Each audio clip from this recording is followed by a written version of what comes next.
అమ్మతో ప్రయాణం ఛానల్కి స్వాగతం. మొదటిసారిగా మా ఛానల్ని ఎవరైనా చూస్తున్న వారుంటే లైక్ చేసి సబ్స్క్రైబ్ చేసుకోండి. మా వీడియో నచ్చితే చిన్న లైక్ చేయడం మర్చిపోబాకండి. మీరు ఇచ్చిన చిన్న లైక్ మా ఛానల్కి ఎంతో సపోర్ట్గా ఉంటుంది. మరి ఈరోజు అమ్మవారి సందేశం ఏమిటి అనేది చూద్దాం. ఈరోజు అమ్మవారు నీకు ఇస్తున్న అభయాన్ని ఆనందంగా అందుకో. ఎట్టి పరిస్థితుల్లోనూ వదులుకోకు. నీ జీవితం గొప్పగా, నువ్వు ఊహించినట్టుగా సంతోషంగా ఉంటుంది. ఈ తల్లిని నమ్మి, ఈ తల్లిపై నమ్మకంతో ఇప్పుడే విన్నావంటే నీ జీవితం మారుతుంది. ఒక అద్భుతాన్ని నేను సృష్టిస్తాను. నీ జీవితంలో అద్భుతాన్ని జరిపిస్తాను. ఏమాత్రం ఇది వదులుకోవద్దు. ఈ మాటలు కేవలం నీ కోసమే ఈ అమ్మ అభయాన్ని అందిస్తుంది కదా. ఈ అమ్మ అభయహస్తం నువ్వు తాకావు కదా. ఇక నా వాక్కులని జాగ్రత్తగా విను. నీ జీవితం మారుతుంది. ఈరోజు నీ కోసం నా అభయహస్తాన్ని ఇచ్చాను. నా అభయాన్ని తాకిన నువ్వు నా ఆశీర్వాదాన్ని అందుకుంటావు. ఎన్నో రోజులుగా ఎదురు చూస్తున్న నీ కోరిక తీరుతుంది. నువ్వు నా కోసం రాలేకపోతున్నావు కదా. అందుకే స్వయంగా నా బిడ్డల కోసం నేనే వస్తున్నాను. ఇంద్రకీలాద్రి నుండి దిగి వస్తున్నాను. ఇక నీ జీవితమంతా ఆనందంగా, ప్రశాంతంగా, ఎలాంటి సమస్యలు లేకుండా, కన్నీళ్లు లేకుండా హాయిగా అందమైన జీవితాన్ని అందించబోతున్నాను. నువ్వు అనుకుంటున్నావు కదా, ఇక నా అభయాన్ని స్వీకరించు. ఈ క్షణమే నా అభయాన్ని తాకు. మరుక్షణంలో నీకు కలగబోయే అదృష్టంని చూడు. ఆశ్చర్యపోతావు. అలానే ఈ అమ్మకు ధన్యవాదాలు కూడా చెప్తావు. అమ్మాయి అభయహస్తం నీకు తోడు ఉండగా నీకు ఇంకా దిగులు ఎందుకు? ఏ దిగులు అవసరం లేదు. ఆ అభయహస్తాన్ని ఒక్కసారి తాకి చూడు. నువ్వే ఆశ్చర్యపోతావు. అలానే ఈ అమ్మకు ధన్యవాదాలు కూడా చెబుతావు. అమ్మ అభయహస్తం నీకు తోడు ఉండగా ఏదీ నీకు అవసరం లేదు. ఏ దిగులు నీ వాకిట రాదు. నీ వాకిట ముందు ఆనంద వర్షాన్ని కురిపించబోతున్నాను. ఈ వర్షం అలా వచ్చి ఇలా వెళ్ళిపోదు. కుండపోతలుగా నీకు ఆనందాన్ని ఇస్తుంది. నువ్వు ఇక చాలు అనే అంతవరకు ఆ వర్షాన్ని కురిపించబోతున్నాను. అది అవకాశాలుగా అయినా, డబ్బుగా అయినా, సంతోషంగా అయినా, ఎలా అయినా సరే అందిస్తాను. ఎన్ని కష్టాలు వచ్చినా సరే, బాధలు నిన్ను చుట్టుముట్టినా సరే, ఎంతమంది నిన్ను అవమానించినా, హేళన చేసినా, నువ్వు పూర్తిగా ఈ అమ్మపై నమ్మకంతో ఉన్నావు. ఏమాత్రం నమ్మకాన్ని కోల్పోలేదు. అందుకే ఈ అమ్మ నీకోసం అభయహస్తం తెచ్చాను. నీకోసమే ఈ అభయహస్తాన్ని తీసుకొచ్చాను. ఎన్ని సమస్యలు ఉన్నా సరే అన్నిటినీ నాకు అప్పగించు. నేను చూసుకుంటాను. కేవలం కావాల్సిందల్లా ఒక్కొక్కటిగా నీకు అందిస్తాను. నువ్వు అధైర్యపడకు. ధైర్యంగా ఉండు. నీ ప్రయత్నం నువ్వు చెయ్యి. అన్ని విధాలుగా నేను చూసుకుంటాను. నీకు ఏ బాధ కలిగించను. అసలు నువ్వు ప్రయత్నం చేయకుండా అది రాలేదు, ఇది రాలేదు అంటే ఎలా చెప్పు? జాగ్రత్తగా నీ లక్ష్యంపై దృష్టి పెట్టు. కష్టమైనా సరే నవ్వుతూ ఇష్టంగా చెయ్యి. ఆ ఇష్టమే నీకు కష్టాన్ని తొలగించేస్తుంది. వెంటనే నీ ఆశలన్నీ కూడా ఒకటి తర్వాత మరొకటి జరిగేలా చేస్తాను. నీ మనసులో ఉన్నది ఈ అమ్మ నెరవేర్చకుండా ఉంటుందా చెప్పు? ఈ కాలం చాలా గొప్పది. అద్భుతమైన కాలం ఇది. నువ్వు అనుకున్నవన్నీ జరుగుతాయి. అడిగినవన్నీ ఇస్తాను. కానీ నువ్వు కూడా కొంచెం చెయ్యాలి. ఇకపై జీవితం అద్భుతంగా ఉండబోతుంది. ఆనందంగా ఉండబోతుంది. సంతోషంగా జీవిస్తావు. ఒక్కొక్కసారి ఈ అమ్మ నన్ను చూస్తుందా లేదా అని బాధపడుతూ ఆలోచిస్తున్నావు కదా. ఇక ఆ దిగులు నీకు అవసరం లేదు. ఆ అనుమానం నీకు వద్దు. నీ జీవితాన్ని నువ్వు మునుపటిలాగా కష్టాలతో, సమస్యలతో ఆలోచించకుండా కాస్త మార్చి జీవించు. ఆ అవకాశం ఈ అమ్మ నీకు కలిగిస్తుంది. అన్ని ఆలోచనలు పక్కన పెట్టు. జీవితం తప్పకుండా మారుతుంది. నీ కష్టాన్ని కాస్త మార్చి చూడు. వేరే కోణంలో, వేరే దారిలో ప్రయాణాన్ని కొనసాగించు. ఈ అమ్మ నీకు ఆ దారి చూపిస్తుంది. ఈ అభయహస్తం తీసుకువచ్చింది ఈ అమ్మ నీ కష్టాలు తొలగించటానికి. నువ్వు వెళ్ళే దారి న్యాయబద్ధకంగా అయ్యుండాలి. ఈ అమ్మ బిడ్డలు ఎప్పుడూ తప్పు చేయరు. న్యాయంగా ఉంటే మాత్రం నీకు ఈ అమ్మ అనుగ్రహం ఎప్పుడూ ఉంటుంది. ఆశీర్వాదం ఎప్పుడూ ఉంటుంది. అన్యాయాన్ని ఎప్పుడూ కూడా నేను సహించను అని తెలుసు కదా.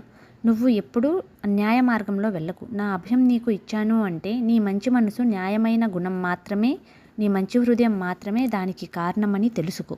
అందరికీ ఇచ్చేది కాదు, న్యాయపరమైన కోరిక కోరిన వాళ్ళకే ఇచ్చేది. అందుకే ఆ మంచి న్యాయాన్ని, నీ నీతిని, న్యాయాన్ని ఇప్పుడు కఠినంగా ఉన్నా సరే రేపు ఆనందాన్ని ఇచ్చేది ఈ అమ్మే అని గుర్తుపెట్టుకో. అన్యాయంగా ఉండేవాళ్ళు ఇప్పుడు తాత్కాలికంగా సంతోషంగా ఉండొచ్చు. కానీ లోకంలో చాలా దారులున్నాయి. చెడుదారిలో వెళ్ళకు. నువ్వు చెడుదారిలో మాత్రం వెళ్ళకు. అడ్డదారిలో అస్సలు వెళ్ళకు. ఏది ఏమైనా సరే మంచి దారిలోనే నడువు. మంచినే తలుస్తూ ఉండు. ఈ అమ్మ నీకు మంచి జరిగేలా చేస్తుంది. ఇక ఇప్పుడు నీ జీవితం ఆనందంగా ఉంటుంది. కష్టం రాగానే ఏడుస్తూ కూర్చోకుండా ధైర్యంగా ఎదిరించి నిలబడు. అన్నీ నీకు అనుకూలంగా మారుతాయి. జీవితమే ఒక అందమైన బహుమతి. అది నువ్వు ఆనందంగా అనుభవించాలి. కానీ ఏడుస్తూ కన్నీరు కార్చుకుంటూ కూర్చుంటే ఎలా చెప్పు? ఈ అమ్మ నీకు తోడు ఉంది. నీ జీవితాన్ని నీకు నచ్చినట్లుగా జీవించు. నీకు తోడుగా నేనుంటాను. నా అభయహస్తం నీకు ఎప్పటికీ ఉంటుంది. ఎప్పటికీ నీ చెయ్యి విడవను. ఎన్ని కష్టాలు వచ్చినా సరే ధైర్యాన్ని విడవకు. నిలబడు. ఖచ్చితంగా నువ్వు అన్నిటిలో గెలిచే తీరుతావు. నా ఆశీర్వాదం నీకు ఎప్పుడూ ఉంటుంది. ఆ క్షణం నువ్వు కోరుకున్న విజయం నీ సొంతం అవుతుంది. విజయం తానుగా నీ వాకిట ముందు నిలుస్తుంది. కానీ నువ్వు న్యాయబద్ధంగా ఉండాలి. నేను చెప్తున్నాను కదా అన్నీ జరుగుతాయని. ఈ అమ్మ చెప్పింది జరగకుండా ఎక్కడికి చెప్పిపోతుంది చెప్పు? నీకు కావాల్సింది విని అది జరుగుతుంది అని నమ్ము. నువ్వు చేయాల్సిన ప్రయత్నం నువ్వు చెయ్యి. ఇలా చూడు, ప్రయత్నం లేకుండా ఏదీ రాదు. ఏ ఆశ జరగదు. ఏ కోరిక నెరవేరదు. ఫలితం అనేది అసలు ఆశించకు. ముందు నీ ప్రయత్నం ఉండాలి. ఫలితం తప్పకుండా వస్తుంది. ఇక భయపడుతున్నావు కదా, అభయాన్ని వదిలేసి ముందు నువ్వు నీ అడ్డంకులు తొలగించే. ఆ బాధ నా మీద వేసి అన్నిటినీ మారుస్తాను. నీ సమస్యలను వదిలేసి జీవితాన్ని హాయిగా జీవించు. అలా కాకుండా లేనిపోని సమస్యలు నెత్తిన పెట్టుకొని లేనిపోని కష్టాన్ని తెచ్చుకుంటే నీకు న్యాయం ఎలా జరుగుతుందో చెప్పు. నా బిడ్డలకు న్యాయం చేయడం కోసం నేను ఎంతగా తపిస్తున్నానో నీకు తెలీదు. నీకు ఈ అమ్మని నువ్వు అడిగేటటువంటి ప్రశ్నలకి సమాధానం నా దగ్గర ఉంది. అన్నీ మనసులో పెట్టుకొని ఎందుకు వేదన పడతావు? నీ ప్రశ్నలు జవాబులు ఇస్తాను. గెలుపులోనే సమాధానం ఇస్తాను. కన్నీళ్లు పెట్టుకోకుండా ఉంటావు కదా, చెప్పు. ఈ అమ్మ నీకు అభయం ఇస్తుంది. ఇక భయాన్ని వదిలేసేయి. ఇవి నీకు అవసరమా చెప్పు? లేనిపోని భయాలు అన్నీ పెట్టుకొని నీకోసం వచ్చిన జీవితాన్ని మంచిగా ఆనందంగా జీవించకుండా ఉంటున్నావు. ఇక నుంచి జీవించు. నేను ఇచ్చిన ఈ జీవితాన్ని నువ్వు అద్భుతంగా అయినా నువ్వు ప్రసాదంగా అయినా తీసుకున్నావంటే నీకు అంతా మంచి జరుగుతుంది. నువ్వు సంతోషంగా ఉంటావు, ఆనందంగా ఉంటావు. అన్నీ నీకే తెలుస్తాయి. ఇక నీకేం కావాలో నిశ్చింతగా నన్ను అడుగు. నువ్వు విజయానికి దగ్గర చేసే బాధ్యత నాది.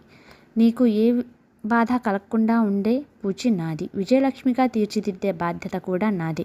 ఈ అమ్మను నమ్ము.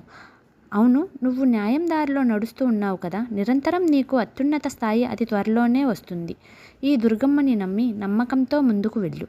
అన్నిటినీ కూడా నేను సరిచేస్తాను.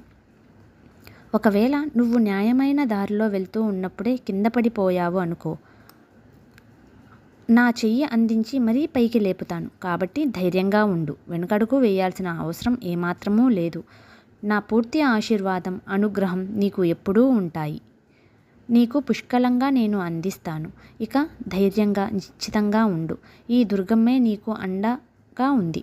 నీకు దిగులెందుకు చెప్పు? బాధపడ్డం మానేసి కింద పడిపోకుండా నేను నిన్ను కాపాడుకుంటాను, రక్షించుకుంటాను.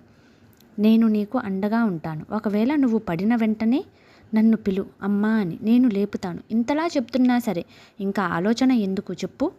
నువ్వు కింద పడిపోగానే కూర్చొని ఏడుస్తూ ఉంటే అది న్యాయం కాదమ్మా. నీకు కష్టాన్ని ఇవ్వడం నా బాధ్యత కాదు.